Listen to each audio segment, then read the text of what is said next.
Thank you, ladies and gentlemen, for joining us across the vast Louisiana plain where we are advancing the cause of freedom and liberty and constitutional conservatism, elevating the cause of constitutional conservative candidates, slowly but surely draining the Louisiana swamp. My name is Chris. And I'm Danielle, and this is the State of Freedom, brought to you by freedom-loving Louisiana First Patriots.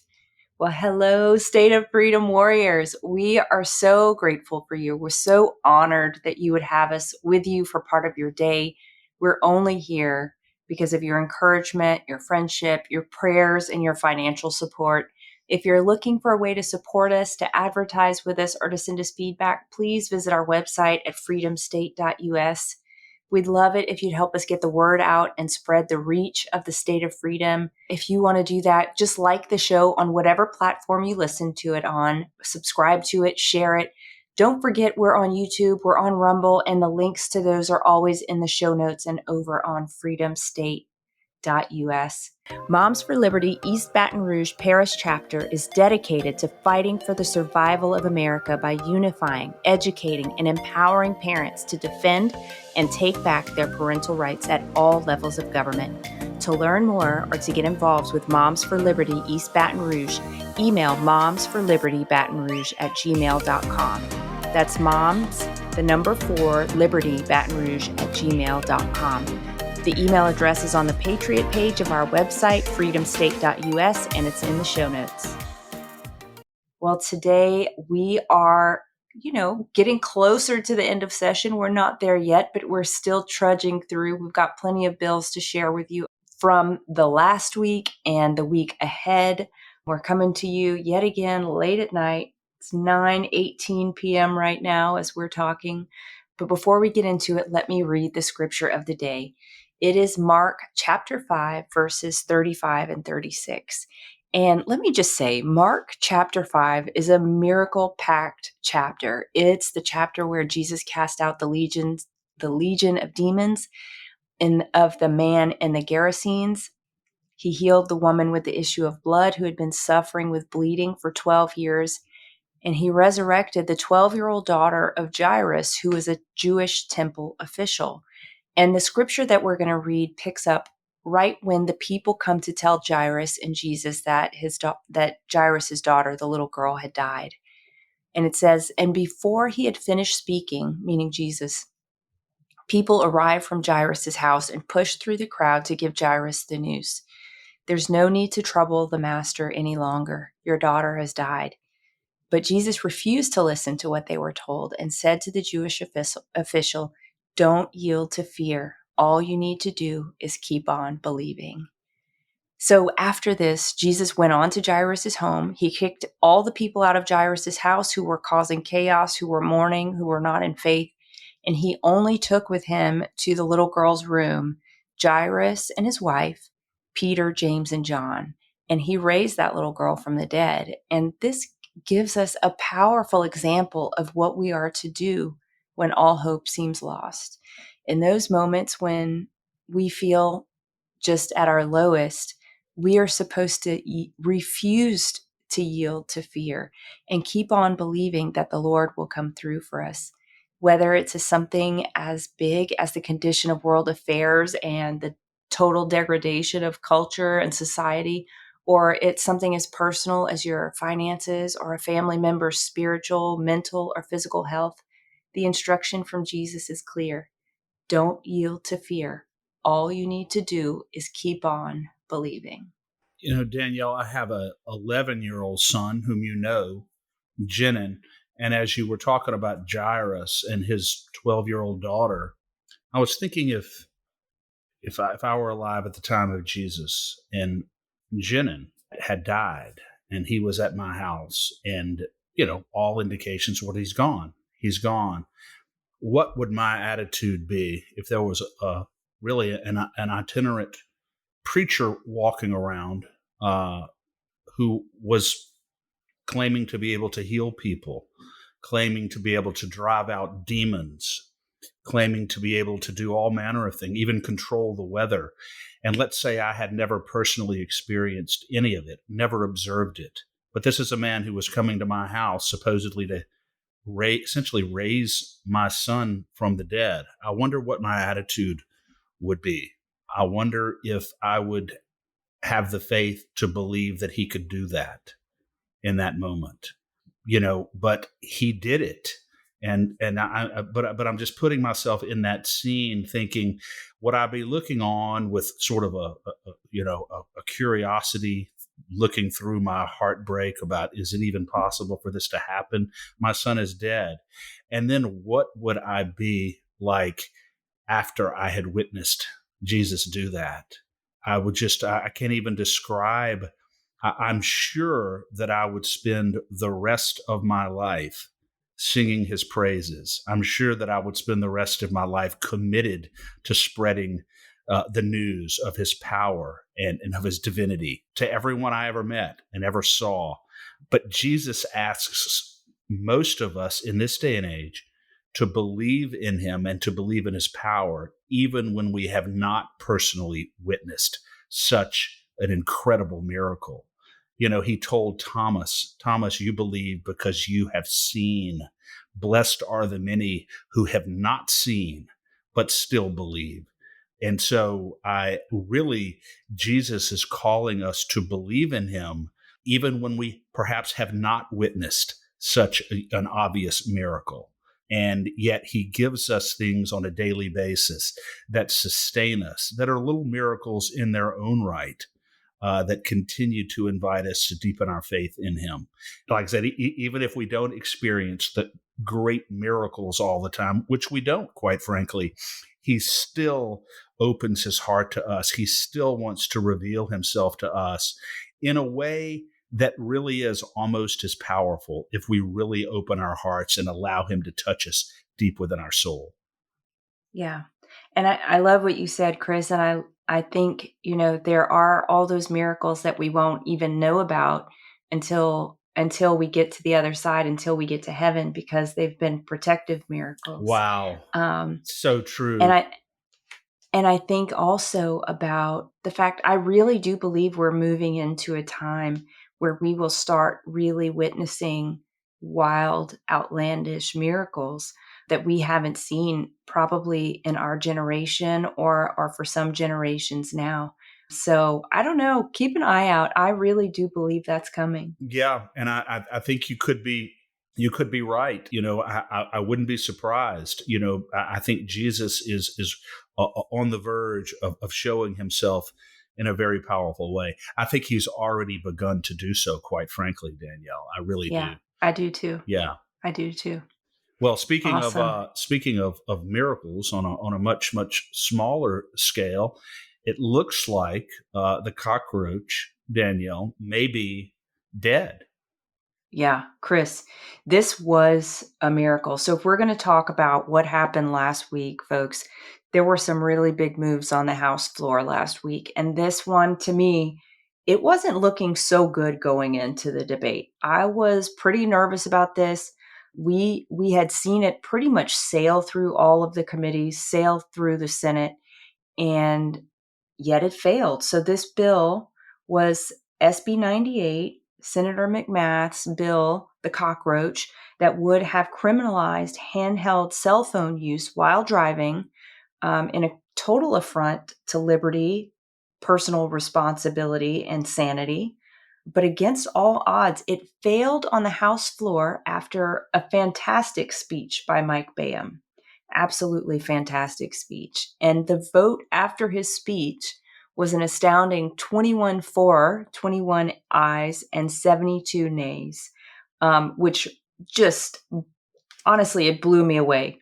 It really blew me away. I didn't know the House had it in them, I have to tell you. Very, very, very powerful vote. I love what Representative Bayham said on the floor. My friends, this bill, when you really boil it down, is nothing more than a revenue harvesting bill, a bill that's going to make money for the state of Louisiana and make money for insurance companies at the cost of freedom and liberty, and really will discriminate against those people who may not be able to afford getting this enhanced technology in their vehicle so they can actually obey the new law. He was so powerful. I would encourage anyone to go back and watch what Representative Bayham said. There's no doubt in my mind that he swung a lot of votes based on just on what he said. But I'm with you, Danielle. I was a little discouraged going in, but I spent all day, really, 4 or 5 hours leading up to this vote in the afternoon, reaching out to everybody I could reach out to in the House, discouraging them to vote for this and telling them why you cannot vote for this. This is what this is going to do. This is what it's not going to do. And really relentlessly right up until the vote. And I know a lot of LACAG members reached out as well. To representatives on the floor. So I give a lot of credit to LACAG members. A lot of people contacted their representatives and registered how absolutely unpopular this bill was. I was so happy when that final bill came down, when the vote came down, that we're not going to be criminalized for talking on a handheld cell phone in Louisiana. I have heard, Danielle, through our exceedingly effective grapevine, that the author of the bill, Senator McMath, may be trying to resurrect the cockroach. So we're going to have to keep a very close eye on this and see if, in fact, he tries to do that. And we'll keep our listeners informed on that. We will. And Chris, I also want to give credit to another very vocal, very strong opponent of this bill, and that's our good friend at Louisiana Sunshine, Miss Susie Labrie, the one and only. She has hated this bill from the beginning, just like us, and she has been a strong, strong voice against it. Let me go ahead, Chris, and mention the Republicans who voted in favor of taking away our personal liberties and getting us ticketed at every turn. They are Tony Bacala, Ryan Boriak, Chad Boyer, Kim Carver, Chance Henry, Big John Ilg, Jeremy Lacombe, Jack McFarland, Wayne McMahon, Dixon McMakin, Brock Myers, Chris Turner, Mark Wright, John Weibel, and Z Zarang. Some of those are a little surprising, and a lot of those are usual suspects. The only one that I find particularly surprising is Bacala, because Bacala, I think, is generally a pretty reliable vote when it comes to conservative issues. The rest of them, frankly, don't surprise me too much. Mark Wright a little bit. Several of them really do have a pattern in there of voting the wrong way or being absent.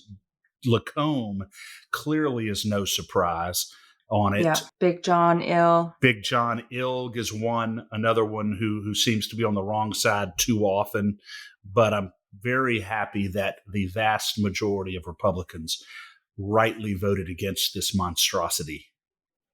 Yep. And I would normally, Chris, mention the Democrats that joined the Republicans in opposition, but it was most of them. So I will add, for the sake of time, the Democrats who voted against it, and you guys will recognize some of these players as well. Ken Brass, Chad Brown, Amy Freeman, Kyle Green, Jason Hughes, and Mandy Landry. So none of those people were voting for the people. They were voting, I guess, for the state troopers. So you're saying that the Democrats you just named all voted for this terrible cell phone bill? They voted in favor of the bill. Yeah. Okay. I just want to make sure. Yeah. Normally, I would say the ones who joined the right side, but the list is too long. Yeah. It's good to know that most of the Democrats exercised real common sense here. Yeah. Yeah. They don't want to be pulled over just like any of the rest of us. All right. Next up, Chris, we heard House Bill 627 by Representative Mandy Landry. This was her bill that would have made it so you can't conceal carry within 1,000 feet of a parade route and some other specific events. Do you want to talk about this a little bit, Chris? It failed on the House floor in a 39-57 vote, which was also a pretty big win because after seeing it get out of committee so easily, we had our concerns about how it would do on the House floor. Yeah. I'm starting to believe, Danielle, that on some level, sometimes these committee members, and I've seen it more than one time, they will vote to get something out of committee, to give it a vote, on the House floor, so they can't be accused of not allowing it to go to a vote. But oftentimes they'll vote for it in the committee and then either vote against it on the House floor or just be absent. And that's basically what happened with 627 here. This is a bill that she did amend it to say if you have a concealed carry permit, then you can carry within the 1,000 feet of the parade route. But that's not good enough, as I said before. Permitless concealed carries are on equal constitutional footing, and they should be treated the same. And this bill makes a very unfair, arbitrary distinction between concealed carriers with a permit and those who are constitutional carriers and don't have a permit. I'm glad the bill failed on the floor, and we do not need to be carving out exceptions to the Second Amendment. It doesn't do any good to have a codification of a fundamental Second Amendment right for constitutional concealed carry and then pass all these laws that carve out all these gun-free zones and all these exceptions to a fundamental right. It eviscerates the right. It makes a mockery of the right. And that's why we don't need this bills. And I'm really happy that this failed. I have a feeling she's going to bring it back again next year, like she generally does. But for now, we are safe. Yeah, and I'll just mention, Chris, the Republicans who voted in favor of eroding the Second Amendment in Louisiana via this bill were Chad Boyer, Vincent Cox, Darrell Desautels, Stephanie Hilferty, Wayne McMahon, Brock Myers, Lori Schlegel, and Joe Stagney. I just want to also mention that Boyer, Cox, and Fontenot voted in favor of this in committee, but Fontenot was absent for the vote on the House floor. So take from that what you will. I'll also think it bears mentioning that Democrat Travis Johnson, who's proved to be very pro 2A, joined the Republicans in voting against this bill. I really like Travis Johnson. A name that seems to be coming up more and more on the pattern of bad votes is McMahon. His name is appearing more and more. Wayne McMahon. So we'll keep an eye on him. Yep. Next up is House Bill 904 by Representative Emily Chenevert, and it would require DEI reporting by all public schools starting in kindergarten all the way through post-secondary education. Chris, you testified on this bill when it was in House Education, and it passed the House floor 67-30. Barbara Freiberg was the only Republican who voted against this in committee. And surprise, surprise, she was absent for the vote on the House floor. Yeah, all this bill does, it's just an exercise of oversight on the part of the state legislature that requires educational institutions to report to them about how much money is being spent on diversity, equity, and inclusion, what type of topics specifically they're covering, and really the lesson plans. What are you talking about here? This diversity, equity, and inclusion is a leftist pedagogical concept that blurs the distinctions between girls and boys, that teaches that our country is structurally racist or misogynist, and that the only way that our students can grow up and live in a equitable and fair and happy, just country is by dismantling basic institutions of our government, which is absolutely false and poisonous.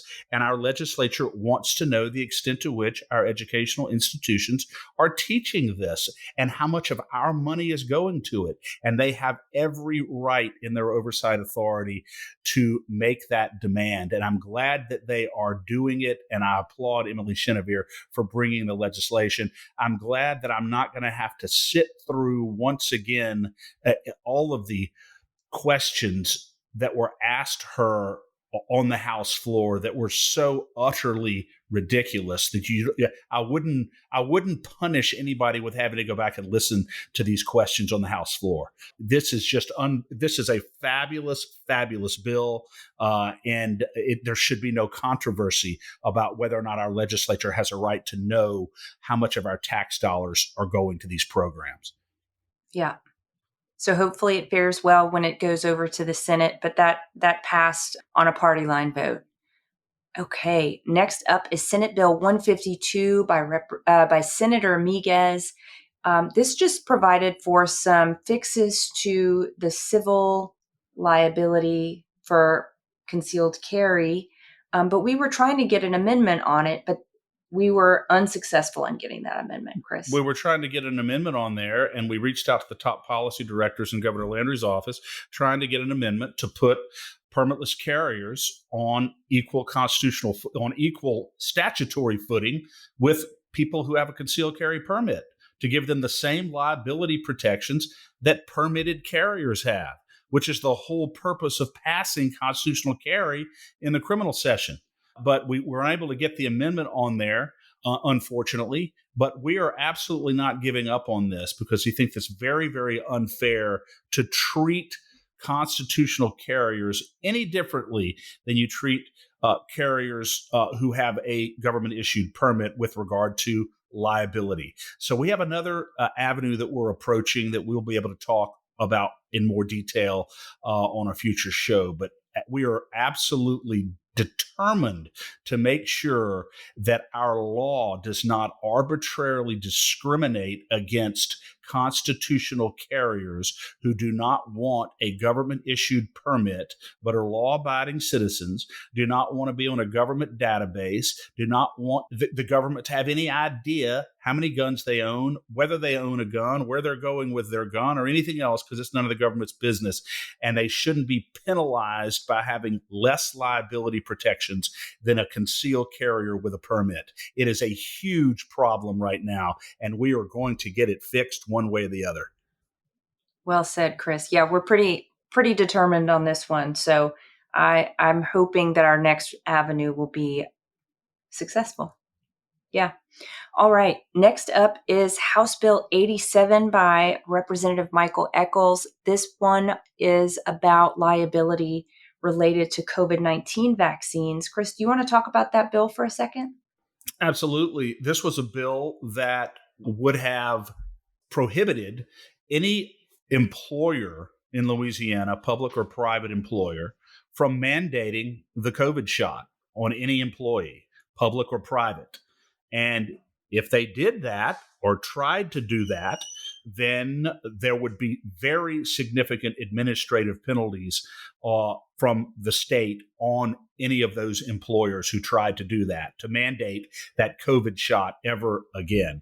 Well, it went before the committee, Danielle, as you know, in the Senate, and was defeated in a 3-1 vote because two senators were not there.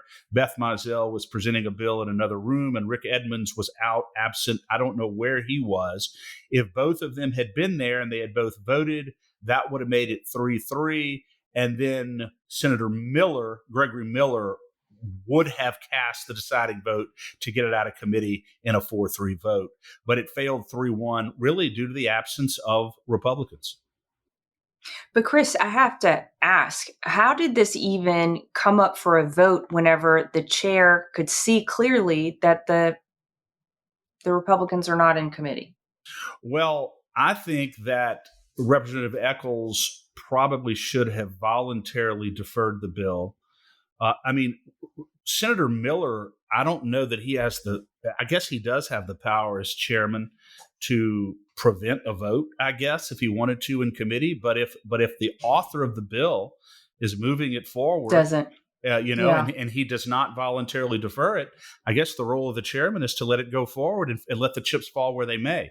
And that's exactly what Senator Wow. Miller did. I do know that Senator Miller wanted to cast that vote, and he would have done so, but there was really no need for him to do so, because if he had done it under these circumstances, it would have only made it 3-2.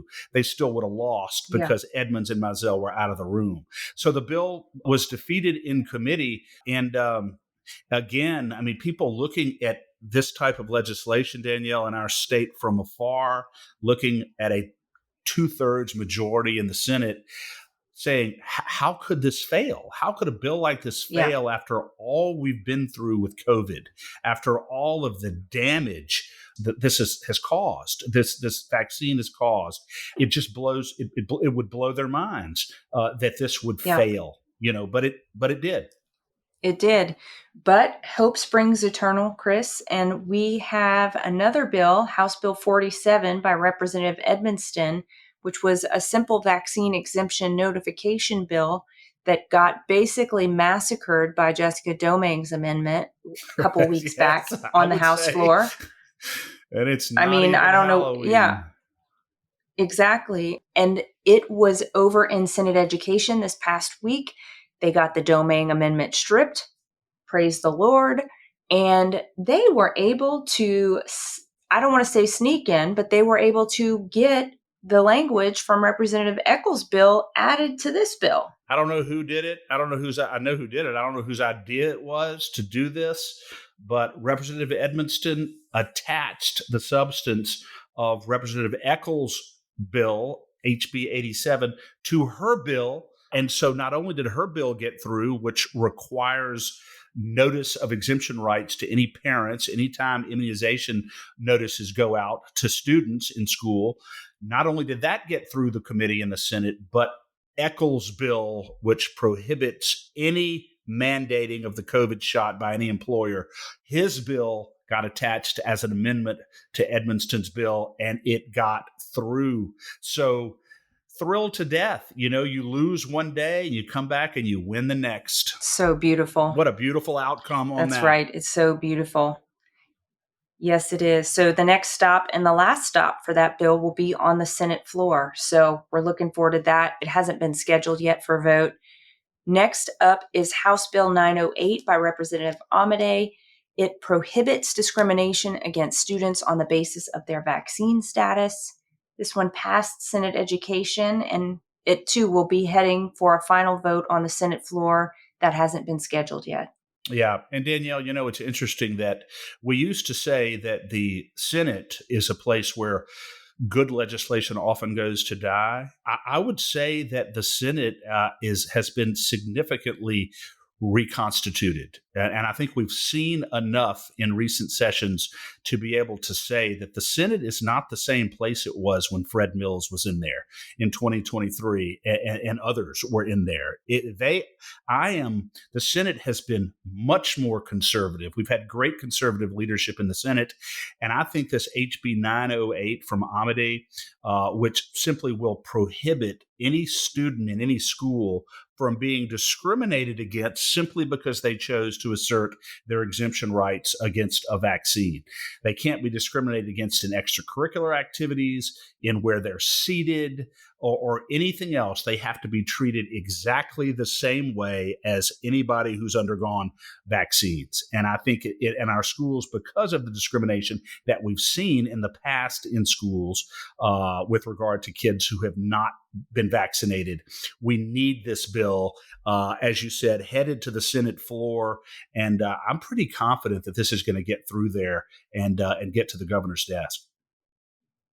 Yeah, and I couldn't agree with you more, Chris. I've been so pleasantly surprised with most of the work of this Senate. Now, of course, the rubber will meet the road over the next 3 weeks whenever we're hitting a lot of these final votes. And one thing that's been on my mind is clock management. You know, you think about our college football coaches and how many college football coaching careers have been killed because of poor clock management.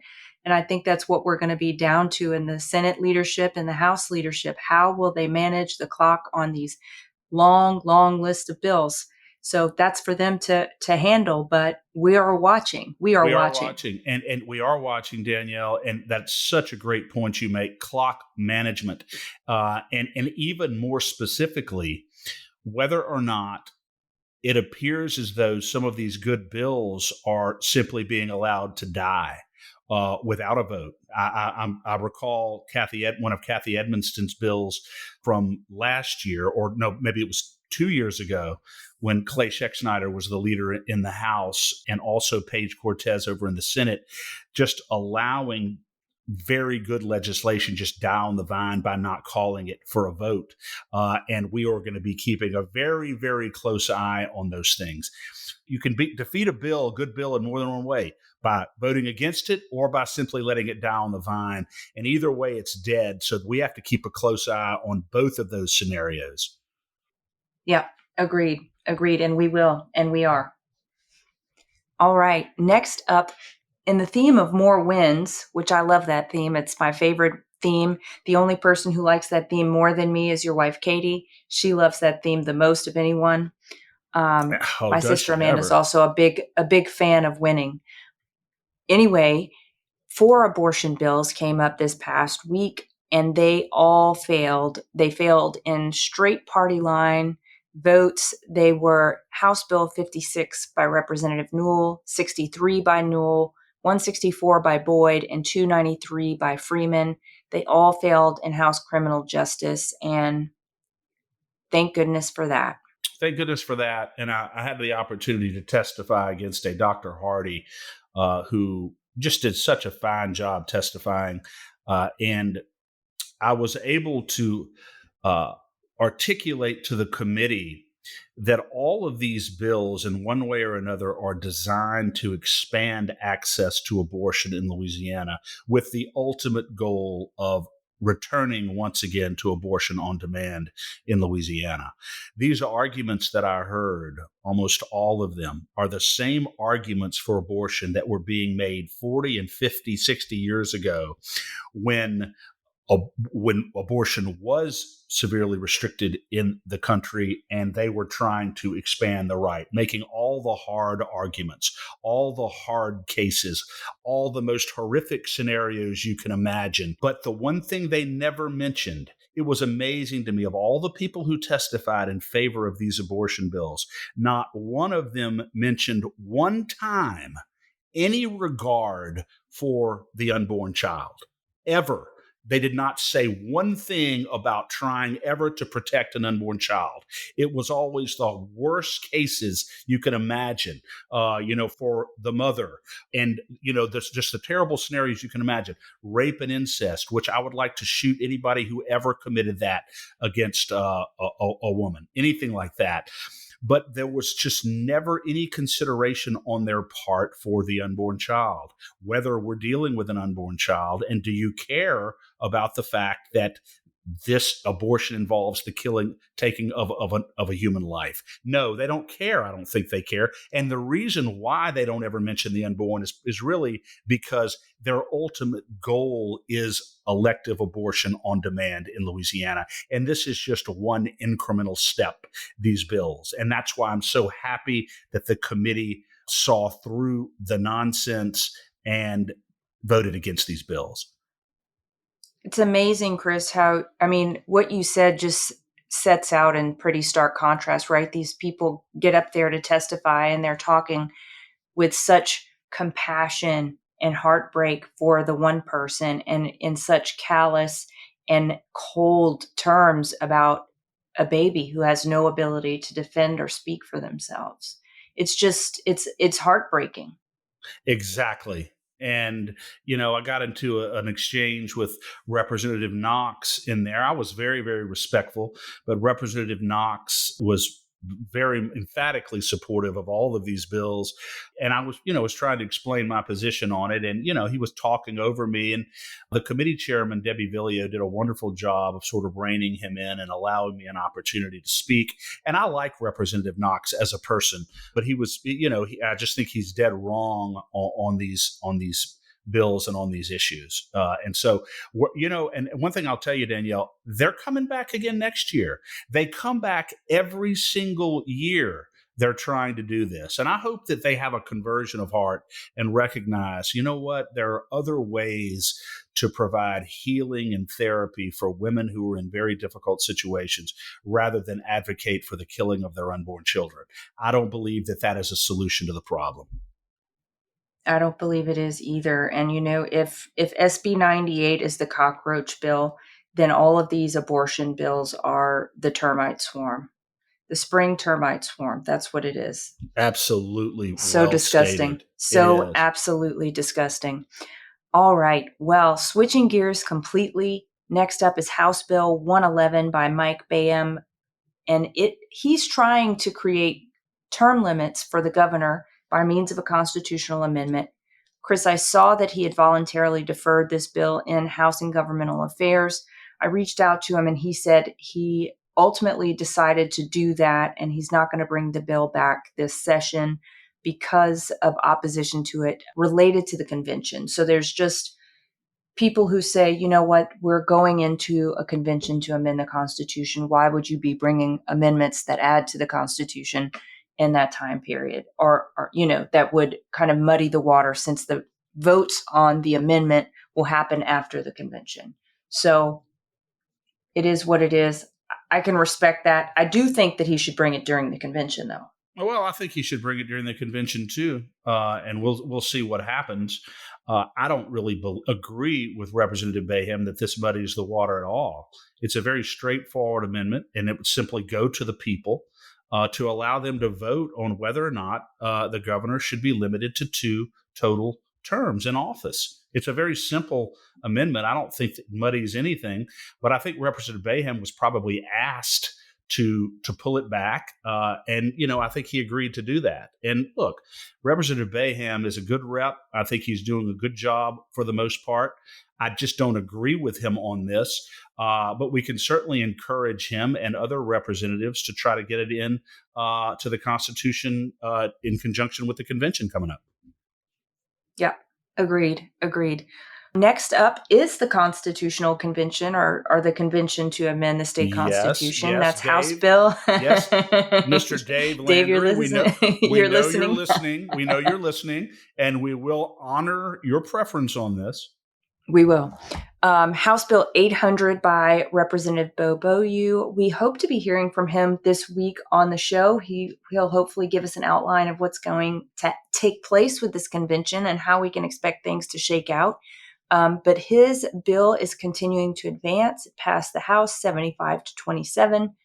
All Republicans voted in favor of it. They were joined by a handful of Democrats: Roy Adams, Chad Brown, Robbie Carter, and Dustin Miller. It's headed over to Senate and Governmental Affairs next. I think it's going to get through. I think we will have a constitutional convention. I think it'll get through the Senate. I think it'll be signed. And I think that we are going to go in and clean some fat off of our Constitution. It's way too long, way too cumbersome. And there are way too many provisions in our Constitution that should be in statutory law. And I think that is the principal purpose of the convention. I do know that there are certain fundamental rights and parameters within which they're going to have to operate. They can't touch Article 1, 2, 3 of the Constitution that have to do with our fundamental rights. And I'm not sure that they would anyway, but those are completely off limits. And I think we're going to walk away from this hopefully with a lighter Constitution, and with having a lot of things that are currently in the Constitution just simply transferred over to statutory law, which is very, very important. The Constitution is a general, broad-based document that's designed to kind of guide us about how we run our government. That's what the Constitution is. We don't need to put every law into the Constitution right now. We have way too much in there.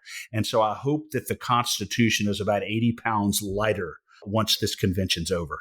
Yeah, and I would not be surprised, Chris, if this moves lightning fast through the Senate, because as of my last reading of this bill, the effective date for starting the Constitutional Convention, the convention to amend the Constitution, would be May 20th. So that means the clock is already ticking. So I bet there's a lot of waiving of typical rules in order to get this thing to the governor's desk before the end of next week. I would imagine, and I would imagine it's going to get there.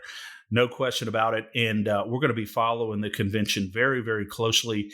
I do not believe, Danielle, that Governor Landry really has any desire to do anything at this point other than make the Constitution what it should be, a document that embodies broad general principles of government that are critically, critically important, and take everything else out of it.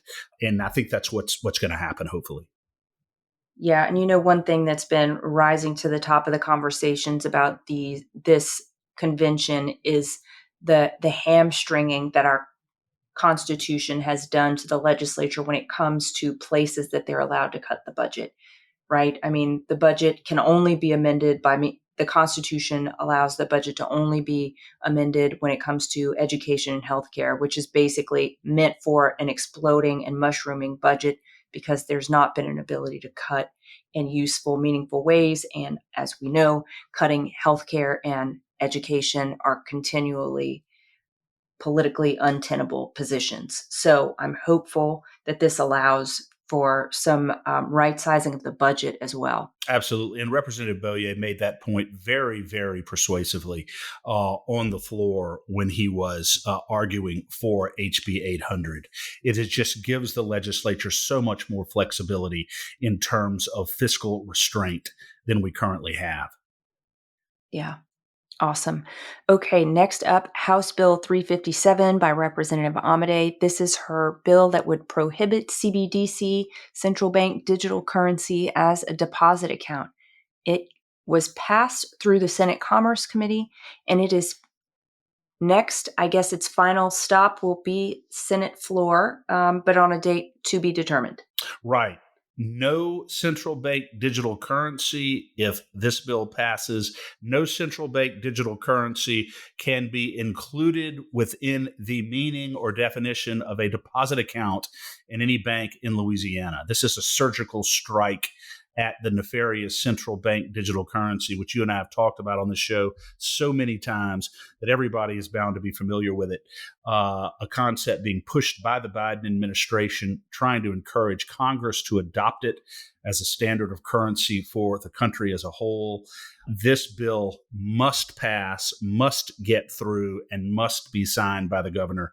And Representative Amade is a warrior for bringing this back again.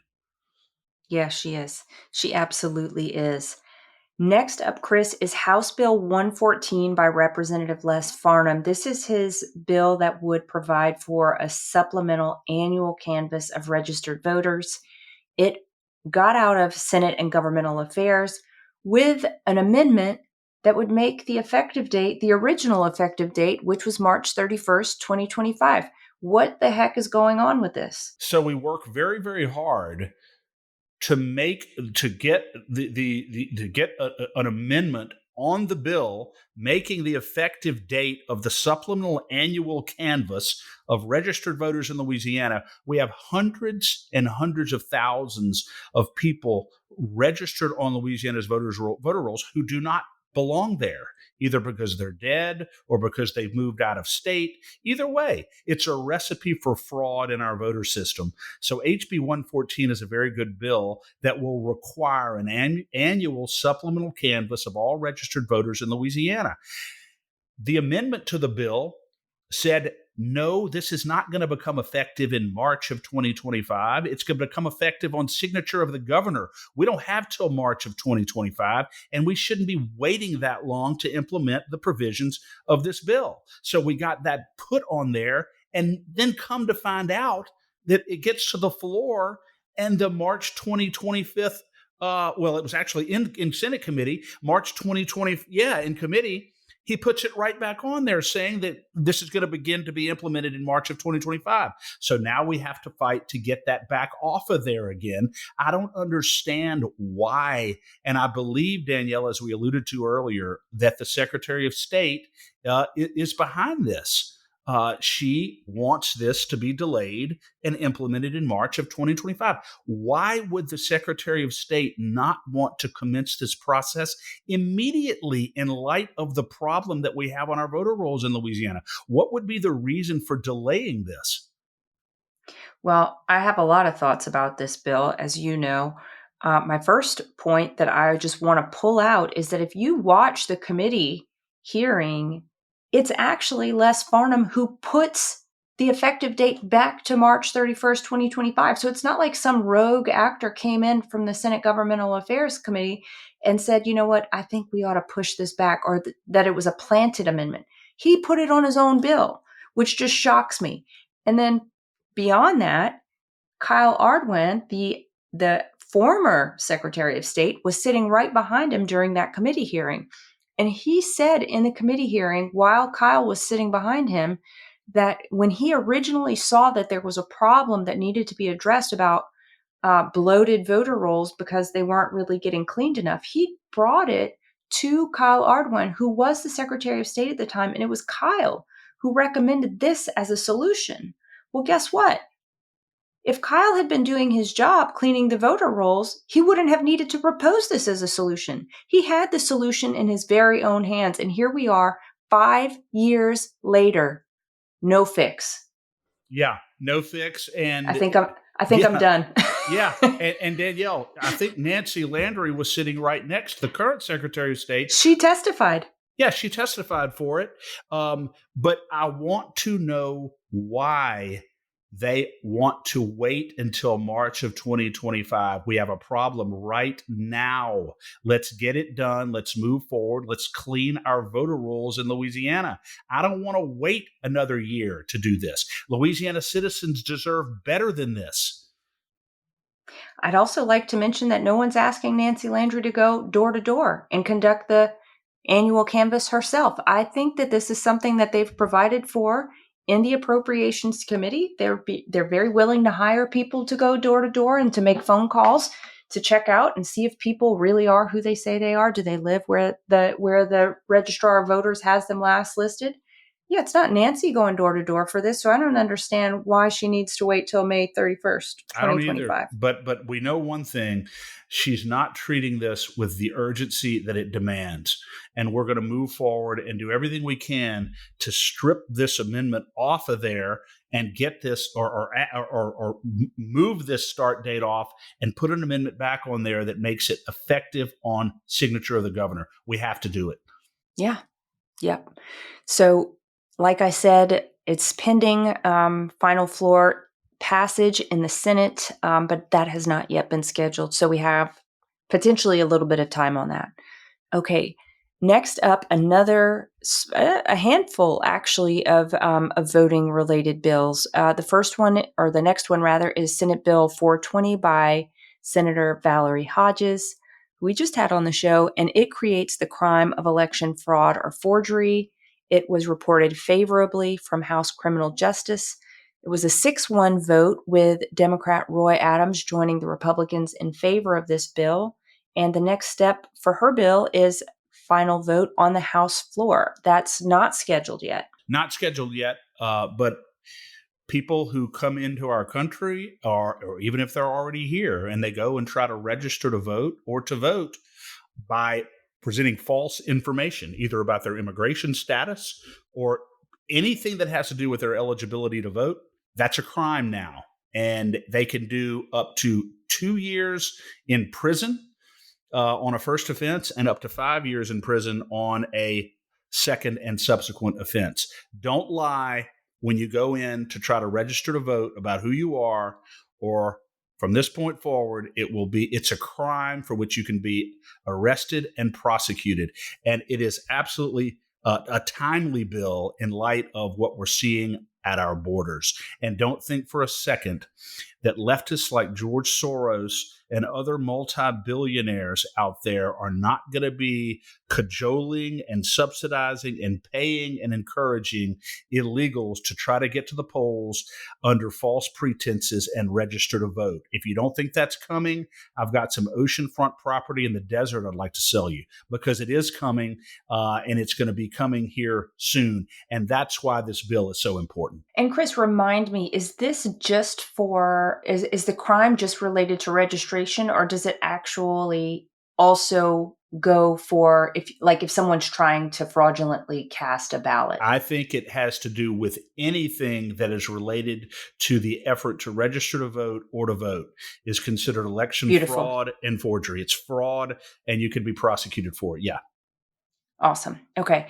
Next two up are by Senator Klein Peter. They're SB 155 and 218. They are both related to who can help you vote. So one is who can help you with a mail-in ballot, and one is who can help you if you're voting in person. Yes, and both of these bills limit the assistance that can be provided to vulnerable voters, whether they're elderly or perhaps challenged in some way physically, needing help to get to the polls, needing help to fill out an absentee application or an absentee vote.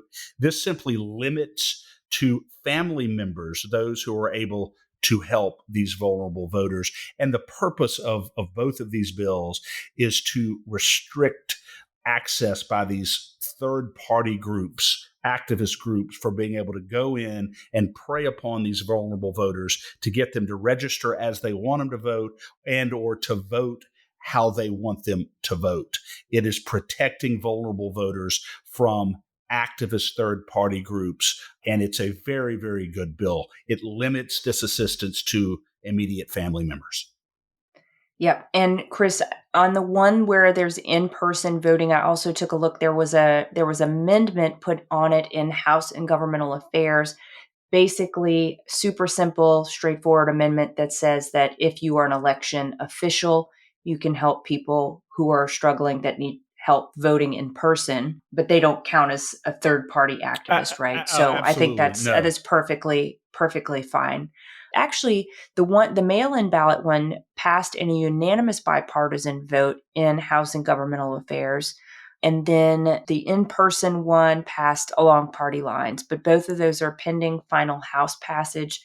They have not been scheduled yet. And all I can say on these two bills is Semper Fidelis to the Marine, Senator Caleb Klein, Peter. That's right. Okay, next up, Senate Bill 388 by Senator Valerie Hodges. She just keeps on bringing it. Her Bill 388 is the one that creates the crimes of unlawful entry and re-entry into this state by an illegal alien. We talked to her about that earlier this week. So if you missed the episode with her, please try and catch it. This bill reported favorably from House and Governmental Affairs in a party line vote. If you're found to be in the country or in the state of Louisiana illegally, you can be arrested and your status can and will be reported to federal immigration authorities. There's also a compact created here that allows state officials to work with Louisiana to work with other states in order to exchange information and sort of establish a unified system of sharing information with federal authorities in order to make sure that people who are here illegally are in fact deported in a timely manner. Yeah, and this bill, Chris, is a very nice complement to Senator Facey's bill that deals with getting illegal aliens off the road. I think both of those kind of will work very well together should they both make it all the way through. Absolutely. I'm excited to share a fantastic opportunity for State of Freedom listeners who are interested in investing in precious metals or even starting a home-based business in the precious metals industry. Metal Stacks is a precious metals collectors club where you can buy your metals at the best prices on the market, actual dealer cost. They are beating the big sites. They have no credit card fees and no minimums. If you're just interested in purchasing metals at a great price, visit metalstacks.com/dwalker. Get to shopping. That helps me out. I get the commission. You can also refer people to Metal Stacks for an additional income. If you're interested in learning about the referral business aspect of Metal Stacks, email me directly at Danielle@freedomstate.us for more information. Next up is HCR. Is that House Concurrent Resolution, Chris? Yes. Okay, House Concurrent Resolution 68 by Representative Chuck Owen. His resolution is requesting that the Board of Regents and y'all forgive me. Look, it's getting late. Request that. Right. Danielle, I'm just to help you out, I'm going to take another quick sip of my energy drink here, which, my God, there's enough caffeine in this thing to keep a bull up for 6 months. So I'm going to go ahead and have another sip of it, just in honor of you. Thank you. I appreciate it. The resolution requests that the Board of Regents and public post-secondary education management boards, say that 3 times fast, that they scrutinize the practice of hiring faculty from certain foreign adversaries. Break that down for us, Chris. Don't hire our enemies to teach us to be communists. Very, very simple. I absolutely love this legislation. I love Chuck Owens. I think he's a great representative.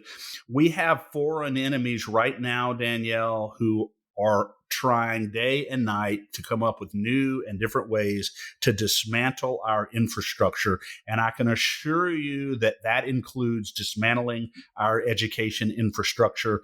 And within that, there is the component of infiltrating our educational institutions with nefarious actors who are coming in to apply to teach in our schools and to indoctrinate our students. And all this resolution does, this continuing resolution, is encourage the Board of Regents and other hiring committee management boards in higher education in Louisiana to closely scrutinize any citizen who's coming in from an enemy country. By enemy, I mean anyone who's declared a foreign adversary by our own State Department. We scrutinize them more closely, and just to make sure that we know who they are, why they're here, and that they're not here for nefarious purposes. I love this resolution, and we're going to be keeping a very close eye on this to see if any Republican votes against it.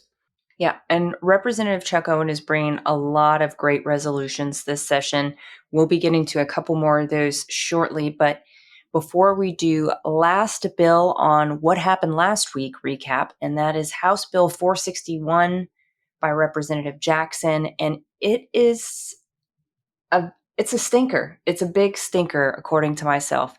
This one is trying to basically obscure documents related to parish economic development projects and say that they're confidential and not open to the public purview. Yeah. And it got out of Senate Ed. Yeah, it got out of Senate Ed. If McMath's cell phone bill is a cockroach, then Jackson's HB 461 is a skunk. And we're looking at basically saying that negotiations between a local municipality and any private contracting company or firm that may be hired to do infrastructure work within a municipality or within a parish, building or anything like that, they don't have to disclose those negotiations if the value of the contract is $5 million or more. And I'm sitting here thinking to myself, we're talking about our tax dollars here. This is our money that's being negotiated and spent on these firms, these architectural firms, these contracting companies, wherever they are, to come in and to build infrastructure within a municipality. Why would we not be entitled to know about those negotiations, Danielle? Why would that be shielded from public access? I don't understand that. No, you don't understand it because it's not right. It's absolutely not right. I don't know that much about government contracting, but what I do know is whenever you put out a request for proposal, isn't that all supposed to be completely transparent? We're supposed to be able to know through public records who has bid for the project, what their bid looked like, whether it was a high price or a high value, or whether, how they were going to contract their labor or whatever. The people who are paying for these projects deserve to know those details. And absolutely. I can't get on board with completely putting that in a black box, especially, I'm sorry, you would think that they would say, you know what, it's going to be confidential if it's less than $5 million. And then you could be maybe like, okay, well, maybe they don't want us to know about these little bitty projects. But more than $5 million, like everything needs to be on the table. You're talking here, Danielle, about the process by which they determine how millions and millions and millions of dollars of our money is going to be spent. And yet we don't have access to the negotiations, as you said, the bids, the proposals, the back and forth of the negotiations that will result in a contract that involves the spending of tons of our money. This stinks. This is an absolute skunk that will stink up. It should be stinking up the entire Capitol, to be honest with you. And this is not going to fly. And I think, Danielle, to be honest with you, I think it's time for a call to action on this one. Yeah. And Chris, unless someone can give me a very, very good reason why, I think that if you are private contractor contracting with the government, so contracting with we the people. We the people deserve to know the details of those bids. We deserve to know the details. Yes, Period. they represent us. They are not the sovereign, okay? We are the sovereign that has temporarily ceded to them a portion of our power so that they can govern in our best interests. And they are Yeah. not governing in our best interest when they shield from public access negotiations that involve the spending of millions and millions of dollars of our money. That No. is, this stinks to high heaven. It really actually smacks of totalitarianism, to be honest with you, Yeah. Yeah. And corruption. and corruption. Absolutely. Absolutely. And anyone who's bidding for these projects that's not willing to open the kimono, as they say, and show the people what it is they're trying to accomplish, then they should not be bidding for these projects. Go and bid in the private sector. I want to say one last point about this, Danielle. The bill does provide that 12 months after the invocation of confidentiality occurs, they can be released. Everything can be released as a public record, although they can make a request for another 12 months if the negotiations are still ongoing and they haven't been completed yet. So, but the bottom. So I want to be fair and say that at some point in the future, the records would become public. Yeah. But potentially after those elected officials are out of office. Yeah, after they're out Yeah. of office and they don't get to they don't get to be slammed when they run for reelection Yeah. because they actually were on the take and they didn't want anybody to know that. Yeah, exactly. Okay, well, let's look at the week ahead, shall we? Starting up on Monday, we have a couple bills and resolutions up for House floor debate. The first one is House Bill 975 by Representative Dodie Horton. This is the one about minors' consent for medical procedures. Chris, talk to us about where this one stands right now, because I know there's some question marks about how it's moving forward. Well, in its original form, Danielle, the bill required parental consent, informed written parental consent for any healthcare provision to any minor in the state of Louisiana. Well, the bill has been substantially narrowed down at this point, and now it provides for parental consent or requires parental consent only in the case of mental health services. So physical procedures, physical services to a minor still in the state of Louisiana will not require parental consent. I think that's a big, big problem going forward. Now, Representative Horton has said that the Louisiana Department of Health, who's headed by Dr. Abraham now, who is by all indications a decent man, wants an opportunity to further review this and to make sure that all the parental consent statutes in Louisiana involving minors are uniform and that there are no inconsistencies in the law. And so she has agreed to excise the part of the statute that requires parental consent for physical procedures and is limiting it to only mental health services at this point. I don't fully understand it. I'm personally not convinced by it. I think that there should be an absolute, clear, simple statute written in Louisiana that no minor shall undergo any sort of medical or healthcare service without informed written parental consent, except in the case of an emergency, which is what the original bill said. But it is what it is at this point. Representative Horton, I believe, is acting in good faith. I do believe that she wants to do the right thing. And I know, based on other legislation that she has brought that is so strong and so good, that she's acting in good faith. I don't necessarily believe that she's right. But I believe she's acting in good faith. What concerns me is the fact that for another year now, we're going to continue to have on the books in Louisiana a law that allows minors to receive medical treatment and healthcare treatment when their parents don't even have to know about it. That's what concerns me about the bill in its current form. Well, it's a super valid concern, Chris. And my understanding of Representative Horton's perspective is that this what the with the amendment that she is bringing to the bill on Monday, it would close the loophole and firm up what Gabe Furman's bill about the transgender prohibition on treatments and procedures to minors would do.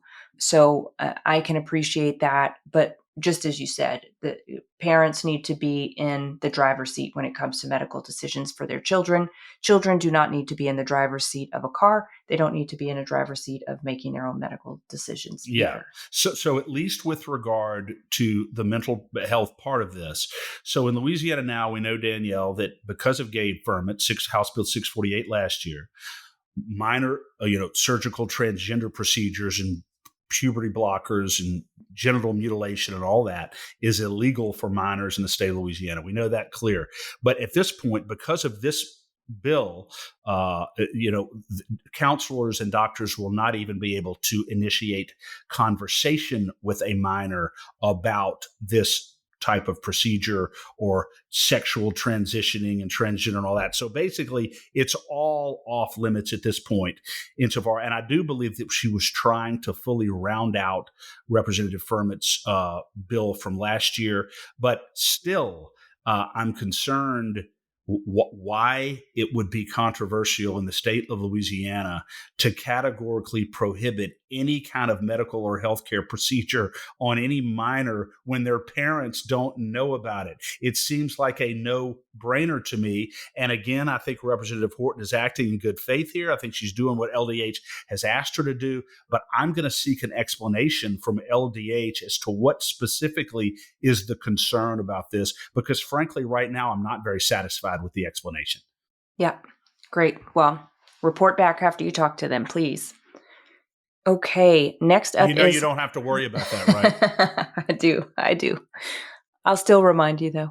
Okay, House Resolution 111 by Representative Chuck Owen. This one is really getting at some of the things we've seen in national news in the last couple of weeks, probably the last month, and it would memorialize that the U.S. Congress reforms FISA, the Foreign Intelligence Surveillance Act, the Foreign Intelligence Surveillance Court, and restores the rights of privacy and unreasonable search and seizure.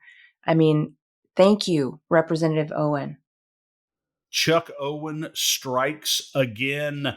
And yeah, that's exactly right, Danielle. Congress needs to reform FISA, specifically with regard to this warrantless spying on Americans without a Fourth Amendment warrant of probable cause. The way 703 of the FISA Act is right now, Section 703, the government can spy on American citizens without a warrant of probable cause in direct violation of the Fourth Amendment. So Chuck Owen is encouraging the Congress to reform the FISA Act, and he absolutely is right on target with what he's saying. And I hope Speaker Mike Johnson reads this resolution very, very closely and follows it, because it is our rights. I mean, our Fourth Amendment in this country is in serious jeopardy. Yeah.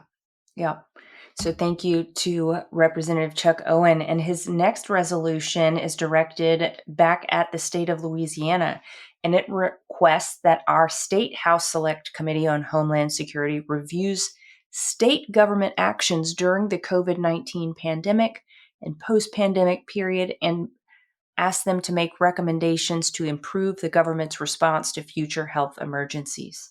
And I hope number one on the list is that the state of Louisiana, whether it be the governor or anybody else, can never again encourage people to get an experimental vaccine by bribing them with a lottery. Okay, which is exactly what occurred, which was just disgraceful. That you would try to bribe people essentially to go get an experimental vaccine through a lottery.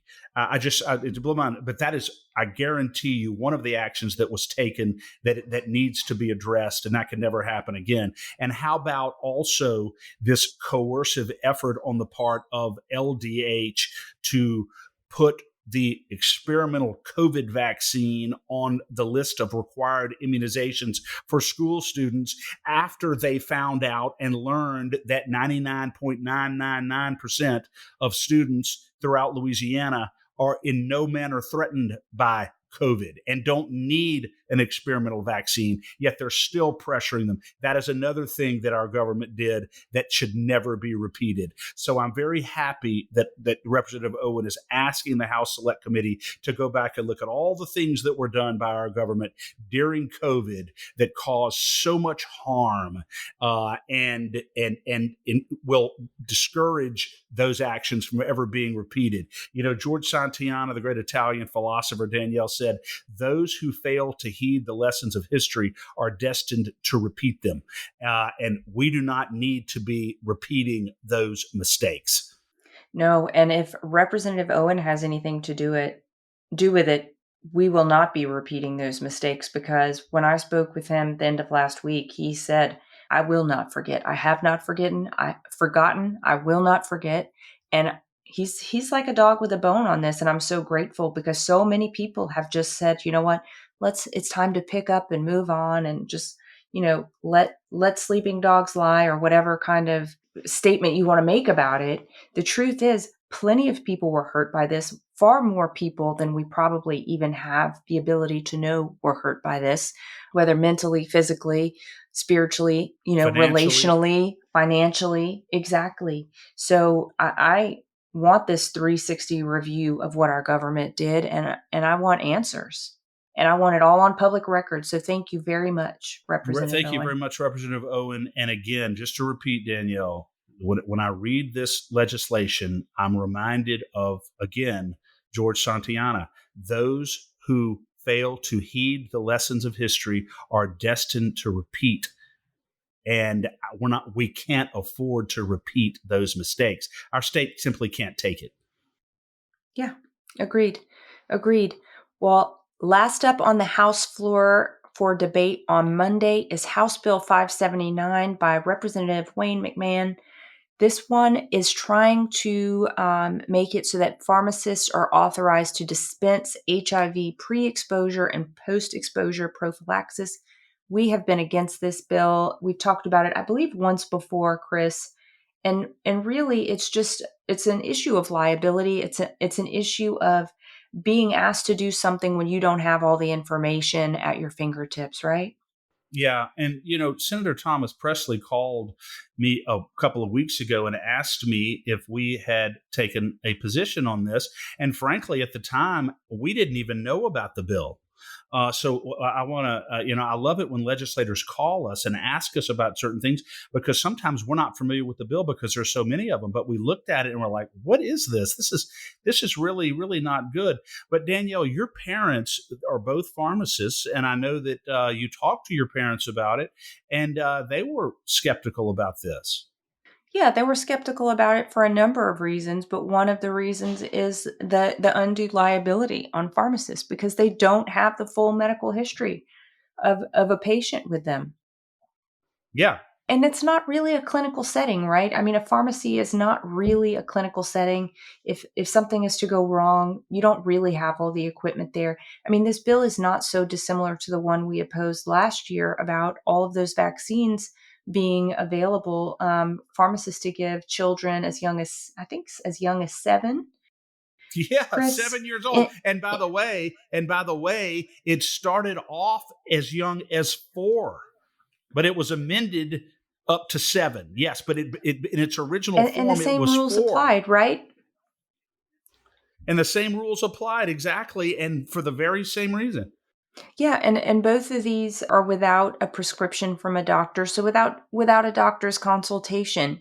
And I mean, could a pharmacist do this? Yes, there are clinical pharmacists out there. There are some pharmacies that are equipped to do this, but there are probably plenty of pharmacies that are not equipped to do this. And it's just like anything else. You don't really know what the treatment is going to result in. I mean, look, just to give you an example, Chris, I used to go and get allergy shots, right? When I got allergy shots, they're supposed to weaken your body's immune response or histamine response to allergies, right? So you go, you get an allergy shot. Maybe it's by a nurse, but it's in a doctor's office, and they make you sit in the doctor's office for 30 minutes to see if you have some kind of response. Well, what's going to happen? What are the parameters around this kind of treatment that's far more serious than, my hay fever in a pharmacy. Whenever this is not a place where they're like, oh, let me go back and check on that. Like there's a lot more going on in a pharmacy than there is a doctor's office, So anyway, We're talking about HIV here. yeah, And this it's a is this is serious serious. disease. This is This is serious. deadly deal. Exactly. So, again, yeah, this is not good. Pharmacists should stay in their own lane. Obviously, we need them. They perform an extraordinary service. Stay in your lane there. Well, and I think they want to. That's probably the real thing. Well, to be honest with you, there's a reason why this bill is being brought, and I think it's probably for the same reason as the one last year that you talked about was right. The big box pharmacists are probably pushing it, or the bill wouldn't be out there.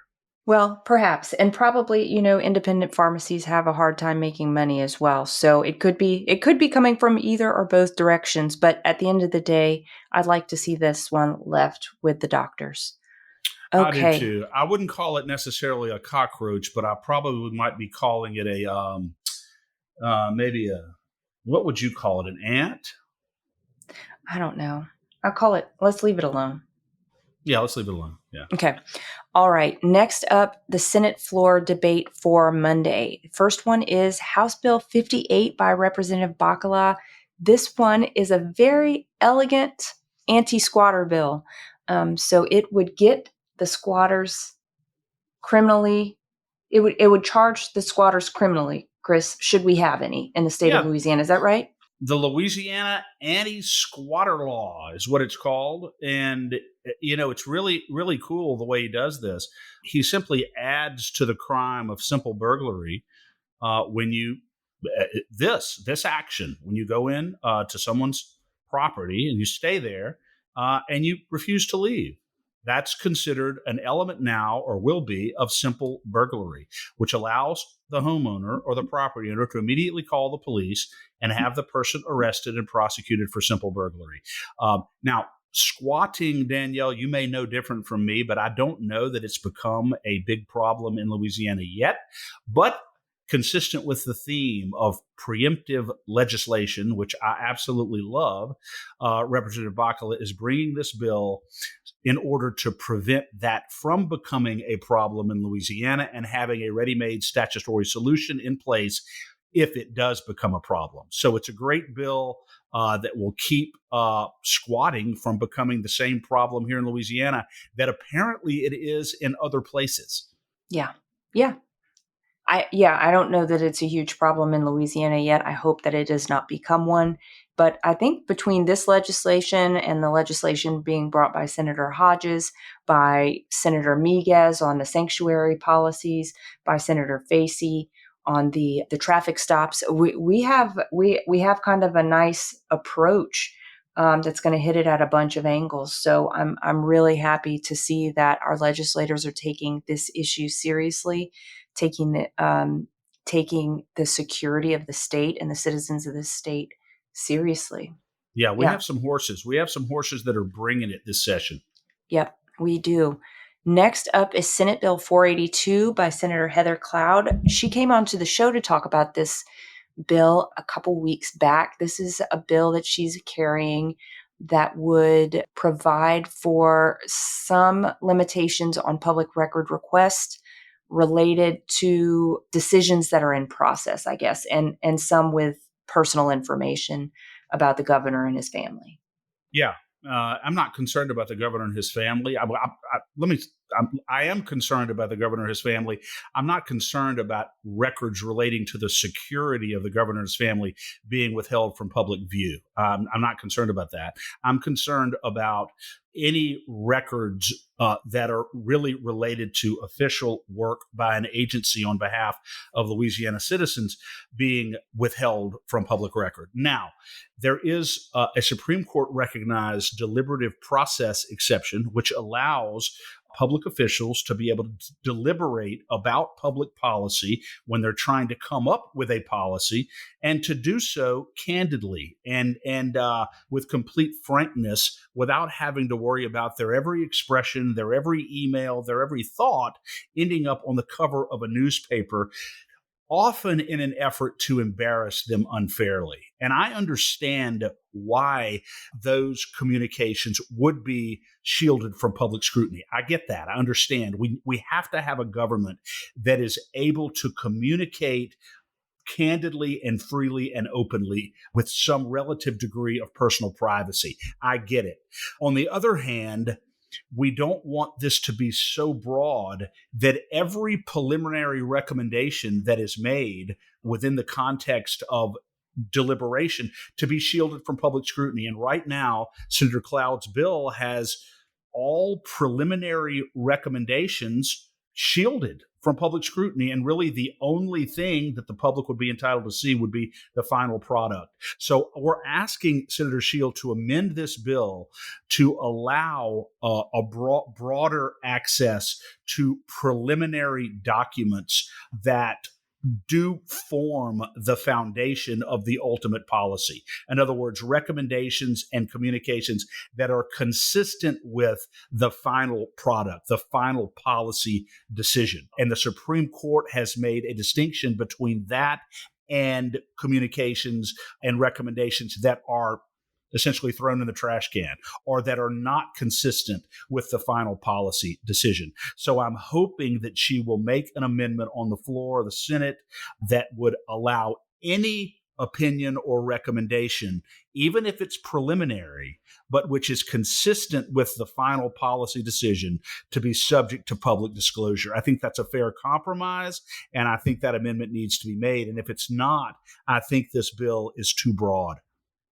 Next up is House Bill 162 by Representative Beaulieu. This one is one that we've been following since the beginning, and it basically just requires itemization, Chris, for capital outlay savings, for money from the capital outlay savings fund for capital outlay projects.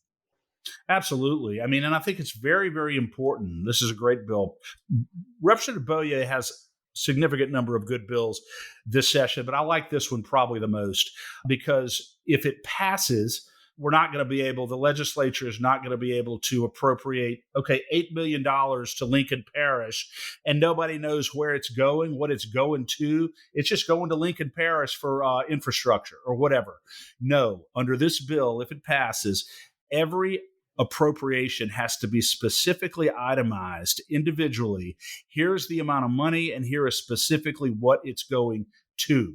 And I think this will do two things. It will create greater transparency in our government, greater accountability to the taxpayer, and it will also probably facilitate greater efficiency in the way our money is being spent because they're going to be forced to be more disciplined about it. Yes. And Chris, in a way, this bill flies in the face of HB 461, the one that's trying to obscure how the project money is being spent or the negotiations or the procurement process. And so I find this very interesting because I did note that Representative Beaulieu voted for House Bill 461. So that may be a question. I'll be interested to hear his perspective on why he feels that localities should be able to basically hide that information from public view for up to 2 years, because I don't agree with that. Yeah. Well, and I think if you were to ask him, he would say that, well, the difference is that in 461, we're not shielding a final decision. We're not shielding the actual appropriation and where it's going. We're simply shielding all of the negotiations that lead up to that decision to appropriate to a given contracting company. But the bottom line is, in principle, it's the same thing, Danielle. Either you're right. Either we are for transparency when it comes to how our money is being spent or proposed to be spent and the negotiations leading up to that decision, or we're not for transparency. You can't have it both ways. So I do agree with you. There is some inconsistency there. Yeah, but I'm looking forward to talking to him about it. And I do appreciate this bill because we do need more clarity and we need just some stronger guardrails around how our money is being spent. All right, next up is a bill we have also been following for quite some time now. In fact, as far back as last year. It's House Bill 238 by Representative Michael Echols, and this one is to protect our agricultural land against foreign adversaries. Yeah, and this is one of those bills that should be an absolute no brainer to anybody. And I don't even care whether you're a Republican or a Democrat.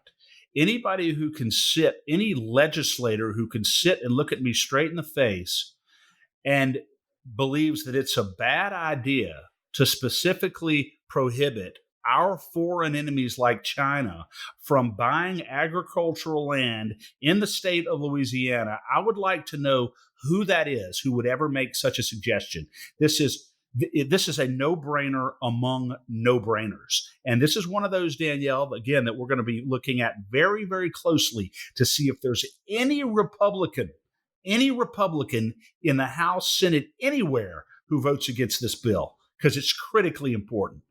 It is, and we're taking scores for everybody. So Republican, Democrat doesn't matter. If you are pro selling us out to our foreign enemies, we got your number. You do not want to be on the bad side of a overwhelming majority of Louisiana citizens in trying to explain why you voted against this legislation. Yeah.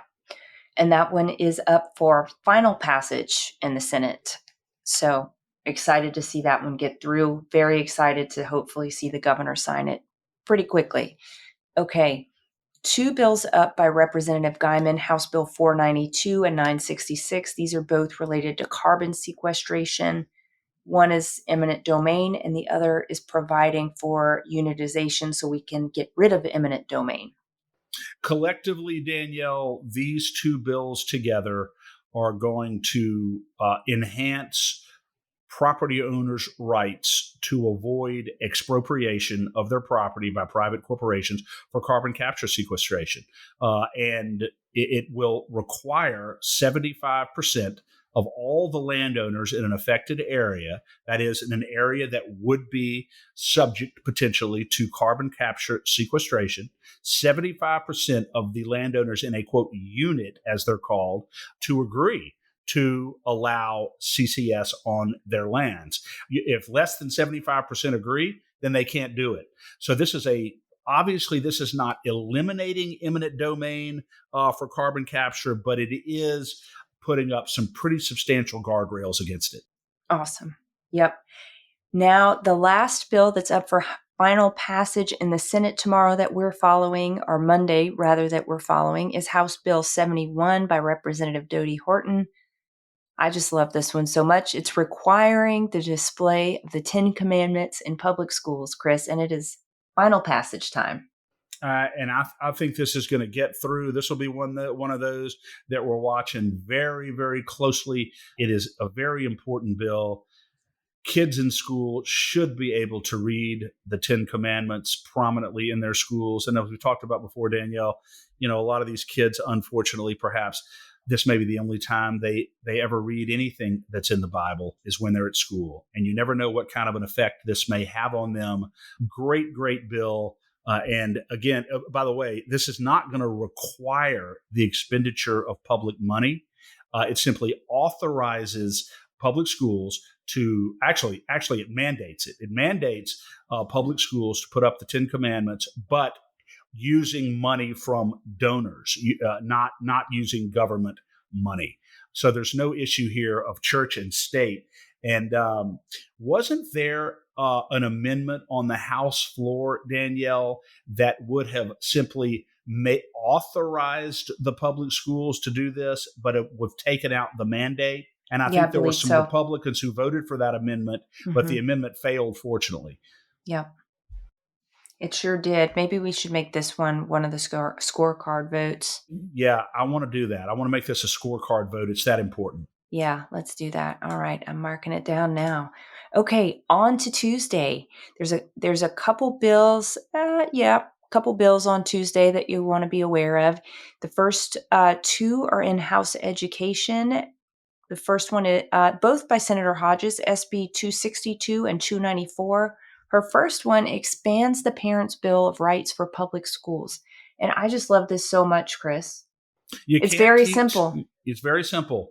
You cannot teach in public schools explicitly or implicitly that your child is an oppressor or an oppressed or is likely to become an oppressor or someone who is a victim.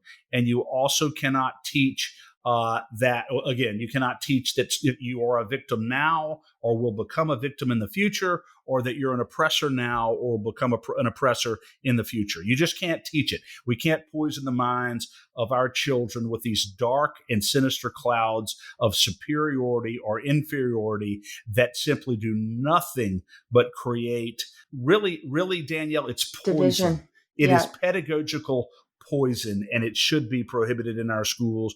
We are all made in the image of God. We are all intrinsically valuable. And the idea that any child would be taught that they are in some way limited or simply an oppressor by virtue of their race or national origin is hideous, hideous. And I'm glad that this bill will prohibit it. It is hideous, Chris. And maybe I'll just take this opportunity to mention that I have just finished watching a fantastic documentary that I mentioned to you earlier today when we were starting to go through the bills. It's called The Great Awakening, and it's by Project Clarity. It's available on YouTube. It's been out since the middle of last year. Probably a lot of you are already aware of it. I just became aware of it and watched it, and I just thought it was so fantastic because the basic premise is this filmmaker, as a documentarian, was a Bernie bro. He was following the Bernie Sanders campaign in 2016 when he was awakened to the fact that our country has been infiltrated by Marxists. And he just put together the most beautiful, well laid out, well layered story about what is happening in our country, how it's happened, and ultimately what they're trying to take us to.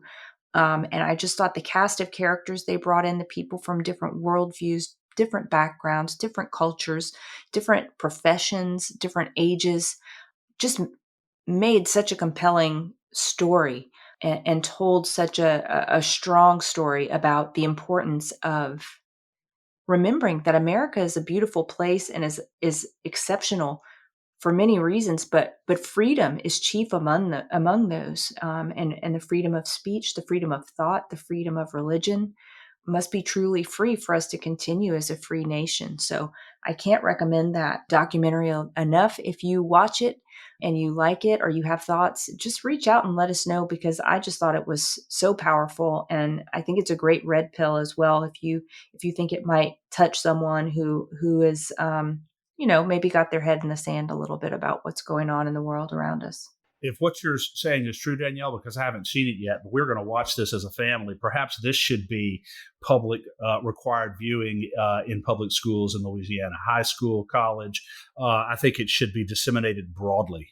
Yeah, I think so. At least at the post secondary level, because some of the content. But I think maybe at least maybe high schools as well. And there wasn't anything offensive in there, but it just might be a little upsetting because of the nature of the material. Okay, I'll get off that little soapbox and go on to Valerie Hodges' other bill that'll be heard in House Education 294, and it's confirming the protections of free speech and the First Amendment activities on college and university campuses in the state of Louisiana. I'm very, very thrilled about this bill, Danielle. Right now, conservative speech is under assault on college campuses across the country. There's no question about it. And even at the law schools, I mean, in a Stanford University Law School about a year and a half ago, a Fifth Circuit judge went to simply give a speech at the law school, and was shouted down and heckled and was unable to speak because the law students would simply not allow him to exercise his First Amendment right of free speech. And this is at a law school. So conservative speech clearly is under attack on college campuses. This bill will affirm the constitutional free speech protections of all people, on all students on college campus. And I believe, Danielle, that would also focus in on the extent to which some of these groups are being funded by foreign actors. Is that right? Yeah, so it zeroes in, as you said, on this idea that speech that is organized and funded by foreign adversaries is not considered free speech. The organized protest by those groups, I believe, and any criminal activity that is recognized as criminal by the state is also not considered free speech. So it's really underscoring this, I mean, belief that there are really bad actors trying to subvert the universities with a lot of these, frankly, these pro-Palestine protests that are not so much pro-Palestine, but are really very, very highly anti-Semitic. Yeah, and to be honest with you, Danielle, if we're talking about a situation where there are people on our college campuses being paid to be there by foreign actors who hate our country, then yeah, they should be scrutinized, and they absolutely and it should be restricted. Yeah, agreed. Awesome. Well, yeah, because the protection of the freedom of speech is for on college campuses is for the college students and members of the academic society, right? It's not for any rando who wants to show up on college campus because you are a paid activist. Well, and let me tell you, the only limit to free speech anywhere in the country is when that speech poses or incites what the U.S. Supreme Court has called a clear and present danger. A clear and present danger. And if you have paid radicals inciting violence on college campuses and being funded by foreign countries who are Calling our for the sworn enemies, annihilation, yeah, calling yes, for the annihilation of an entire people group. that Sorry for the is interruption. no, that is a clear and present danger that I think justifies restrictions on that speech. Yeah, yeah. And I hate to see these college campuses infiltrated by that kind of I don't know, evil. Yeah, I'll tell you one thing, Danielle. I am very, very proud of a lot of college boys across Louisiana who got out there and absolutely met fire with fire, though. yeah, They were vocal, nonviolent, but absolutely made their love for our country shown, and it was very inspiring. I watched yeah, some of those videos, man. yeah, They were letting people know that they love the USA. yeah. It's awesome. I hope we see more of that, but not necessarily because it has to be a response to wickedness. Right. Okay, Senate Jude A on, let's see, where are we? On Tuesday. This is House Bill 25 by Representative Danny McCormick. He was supposed to bring it last week, but I believe he pulled the bill at the last minute, so it did not suffer the same fate as Representative Eccles' bill because there were not enough Republicans in the room to vote on the bill. But this is his vaccine liability bill, Chris. Yeah, and the Republicans need to be in there and they need to vote for it because businesses in Louisiana should not be penalized in any way, shape, or form for not mandating an experimental vaccine on their employees or on any customer. This is straightforward. Businesses should be able to be free not to mandate experimental medical protocols and not have to worry about being punished for it in any way, shape, or form. This is a really important bill. It needs to go through, and I hope that the Republicans are in their seats and ready to vote. Yeah, they should be front and center, present and accounted for. All right.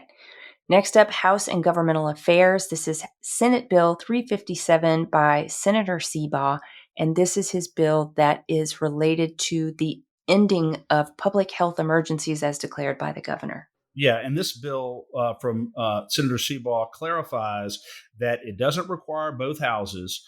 One house can vote to vacate a public emergency or to end a public emergency. It doesn't require both houses. And importantly, it eliminates the requirement that the legislature consult with the Louisiana Department of Health before they make that decision. And thank God for that.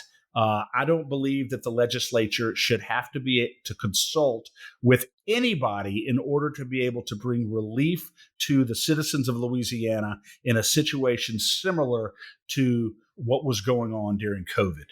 Well said.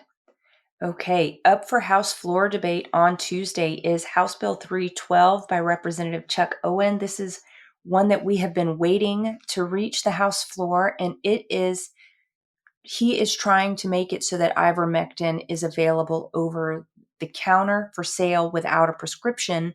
And I did talk to him at the end of last week, as I mentioned, and he said that he is really trying to work a solution with this one. I think the most important thing on this, of course, we'd love to see it passed, is to have the debate and to see where people lie on this, because at the end of the day, the data has proven out over time, right? The data was there before COVID. The data is certainly there after COVID that ivermectin was truly the safe and effective drug and really helped save a lot of people's lives. If you look at the doctors who were prescribing it, their outcomes for their patients were tremendously better than those who did, what the CDC required, or recommended. So I'm very hopeful that we will see a positive outcome, Chris, on this bill. I know that there's certainly going to be some resistance to it, though.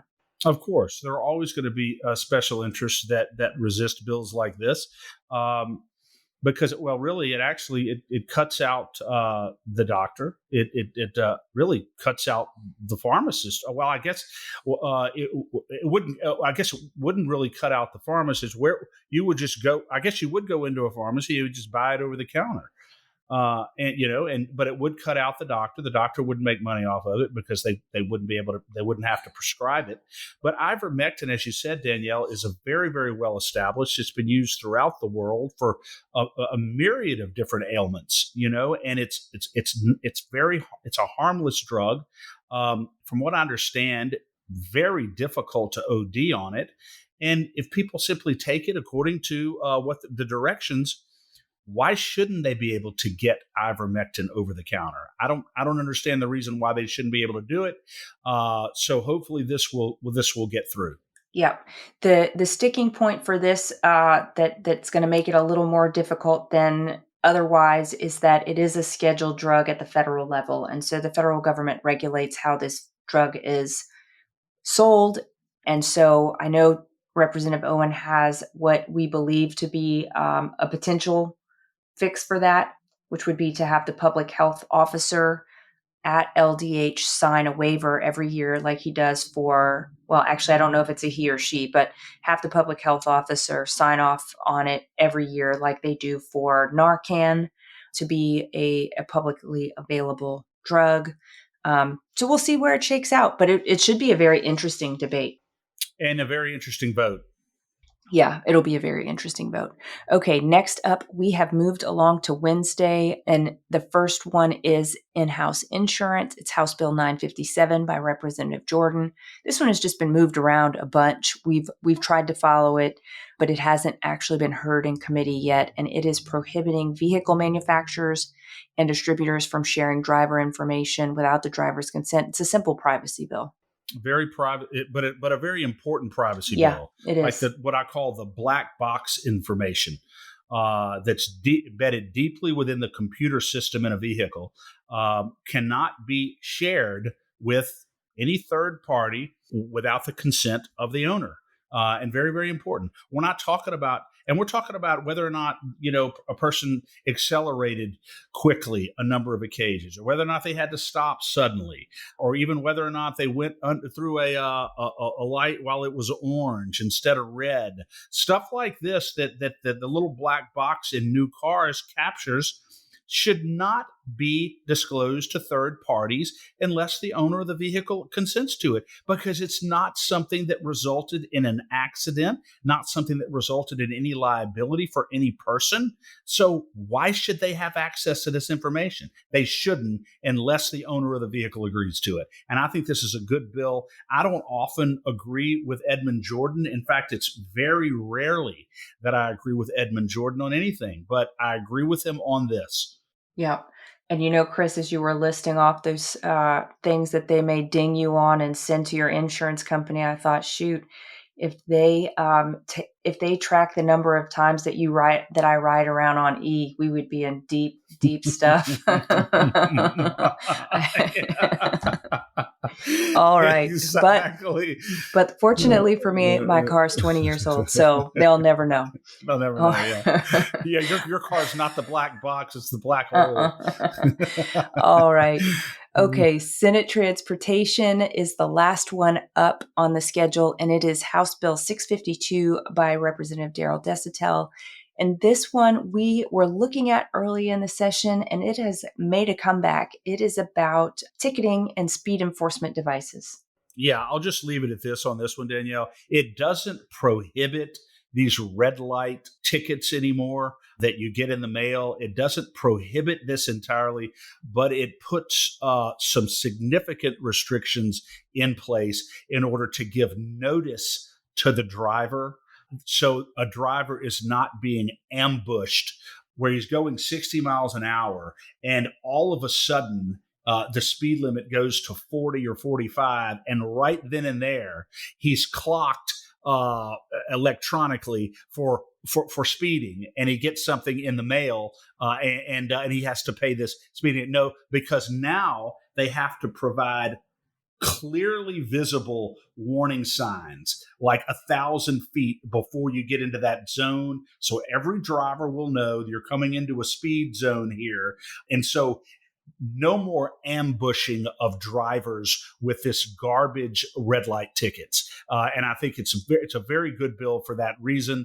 And hopefully maybe next year we can come back with some legislation to do away with this altogether. But drivers will no longer be ambushed or surprised. They will have a chance to slow down and not be unfairly targeted with these speeding tickets when they don't really have a chance to obey the law because they haven't had a warning, any warning at all, that the speed limit is reducing.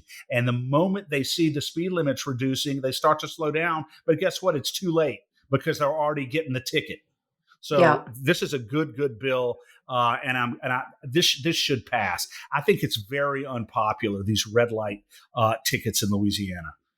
Yeah, I'd like to see the fiscal note on this one, Chris, and see how much it costs to procure and install all of those warning signs versus the amount of money brought in for tickets. I'm sure the tickets revenue far, far outweighs the signs, but I'd still like to see the numbers on those. Yeah, I'd like to see the numbers on those too. I think that would be interesting to see.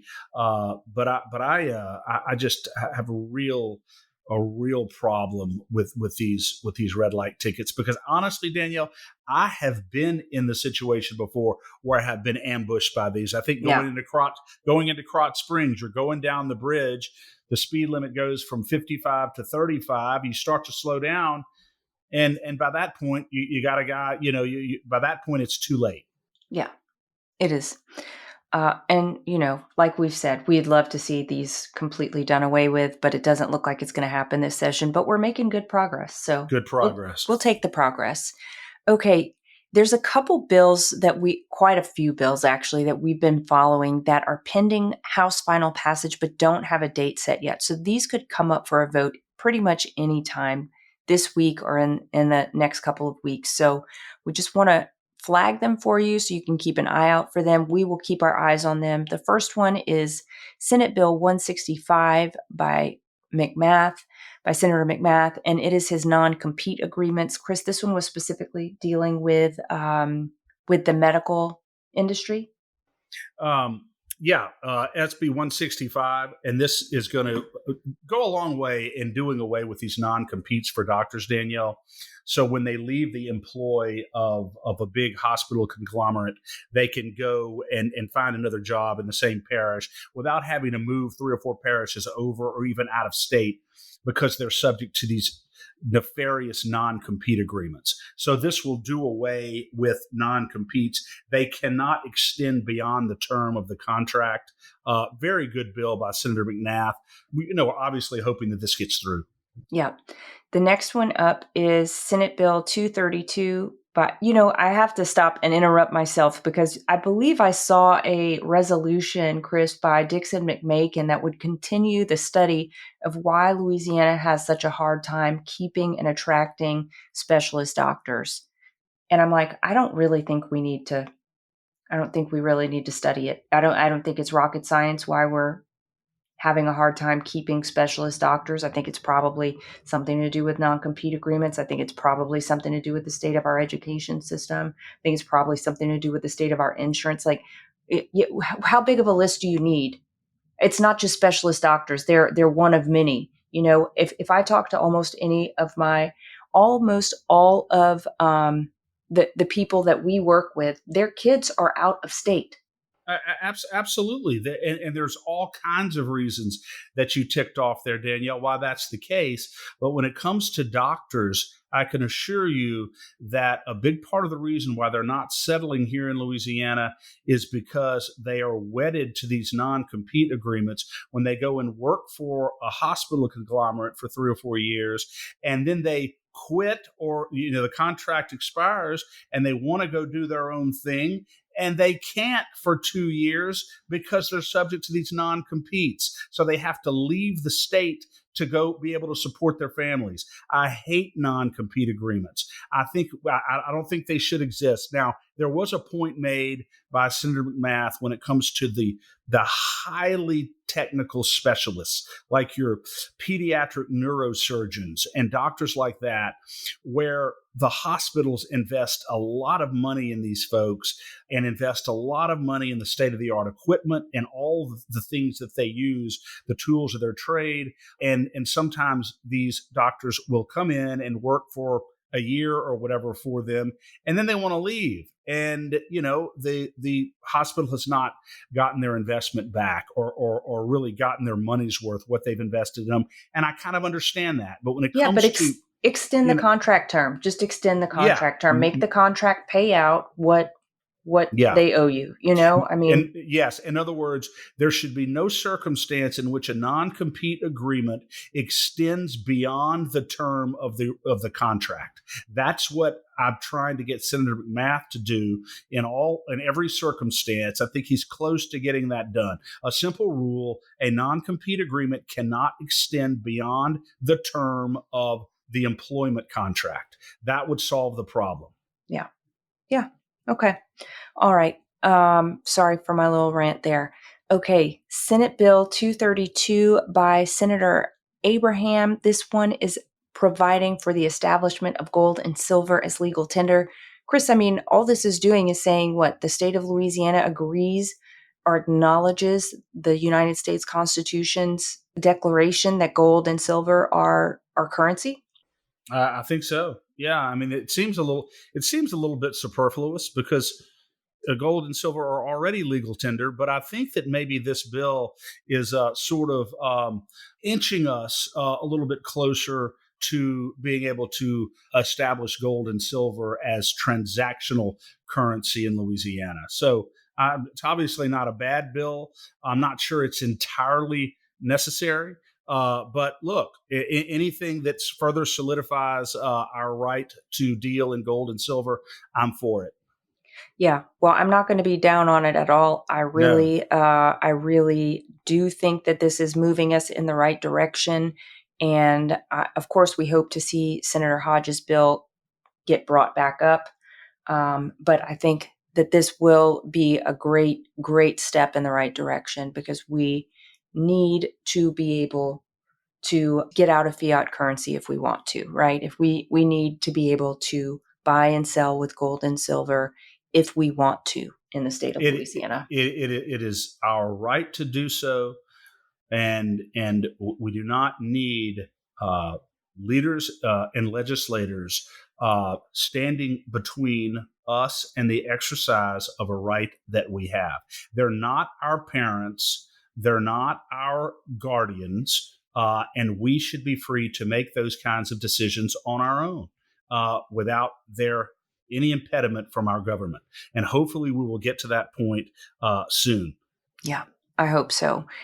So thank you, Senator Abraham. I hope that Speaker de Villiers calls this up pretty quickly and we can get this one on the governor's desk.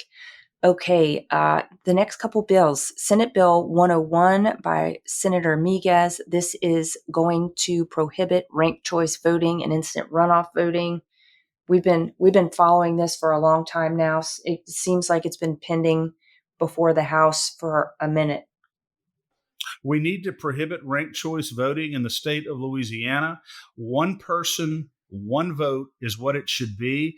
The government should not be requiring citizens to go in and vote for any candidate that they don't want to vote for.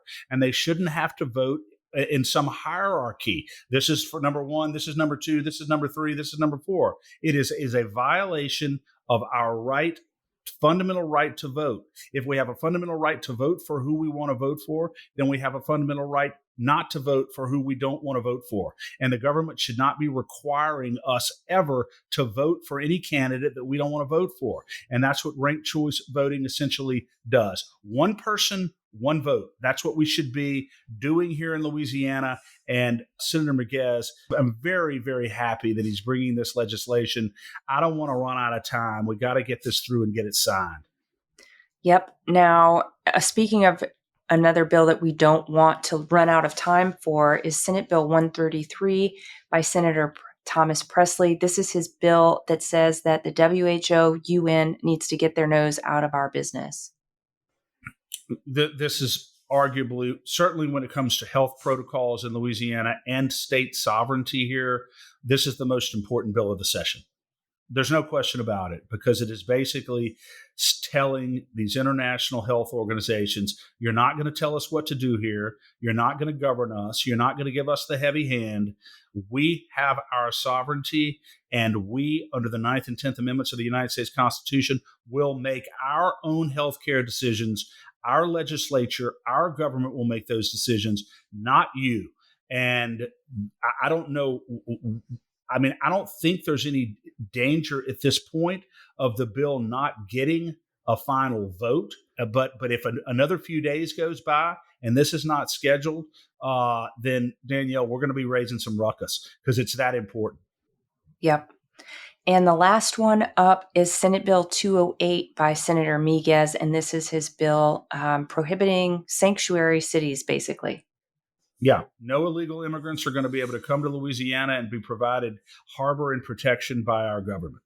No, if you're here illegally, you're not going to get a sanctuary here in Louisiana. In fact, any policy that is implemented by any law enforcement officials or agencies will be enjoined by a judge. You cannot do it. It requires a judge to prohibit it. And Louisiana will remain a state that does not condone illegal aliens coming into our country and coming into our state. So don't seek harbor here. And that's what this bill does. Yeah.